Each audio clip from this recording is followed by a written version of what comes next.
Nicole Vasquez, and I'm here to share with you my story about growing up and being multicultural, which is really just a fancier way of saying that both of my parents weren't white, obviously. So, all my life, I've been asked the same question by almost everybody I meet. So, what are you? Like I'm some kind of game show mystery box of nationalities that they just had to figure out. My favorite, though, is when they would outright guess what I was. Well, you're like some kind of Asian and then a little bit of Chinese, right? Or, well, you look Asian, but you're so tall, so, well, you're not Asian. Or, Vasquez, oh, you're Mexican. I thought you were Asian. But my response was always the same. I'm half Filipino, half Croatian. And then I'd wait a few seconds, and the response was usually something like, oh, that's a weird mix. Luckily for me, I didn't think it was a weird mix, even though my family looked like this. And we grew up in a suburb of Chicago that was mainly white Jewish people. And then there was us. And so I grew up blissfully unaware that every time my mom took us to the grocery store, or we hung out with my European side of the family, that we looked, well, totally adopted. But my parents were immigrants, and I grew up learning both of their cultures. So I participated in traditional dance performances, sang ethnic songs, and of course, there was always the food. Lots and lots of food. As a kid, instead of peanut butter and jelly, I had chicken liver pate. Instead, yeah, it's actually pretty good.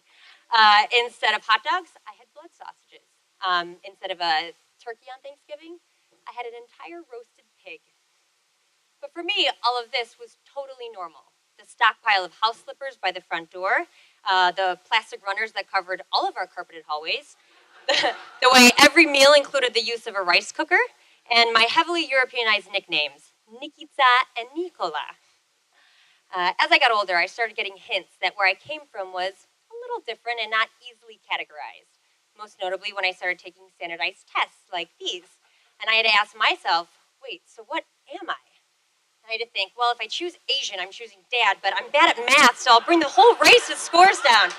And if I choose Caucasian, I'm choosing mom, but who am I kidding? I'm so brown.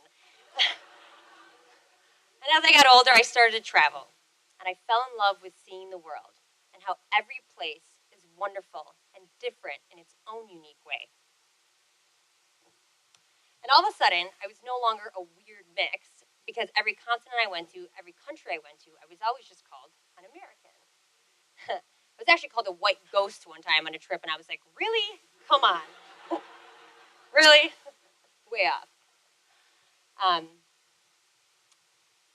so, that was my next thing. There we go. And so, as I traveled, I came to understand a very powerful truth.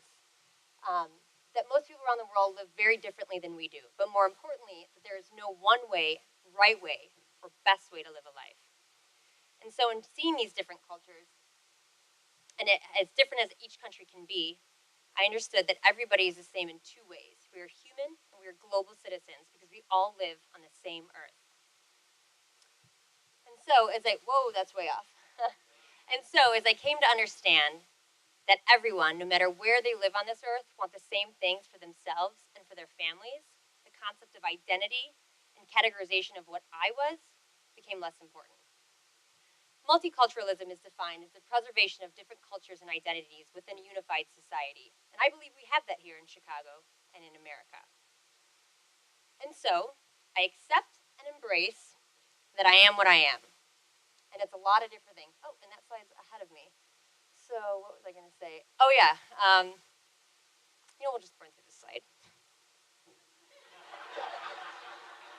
I swear it's in a different order last time. Oh, and here we go. So I accept that I am what I am, and it's a lot of different things.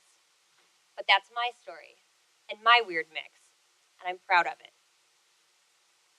And I just remembered that last slide. Damn it.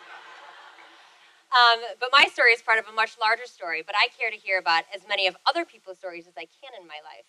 And so I started a company called Blend that brings people together to exchange ideas, opinions, and stories. Go figure. and I hope to hear some of yours very soon. Thank you.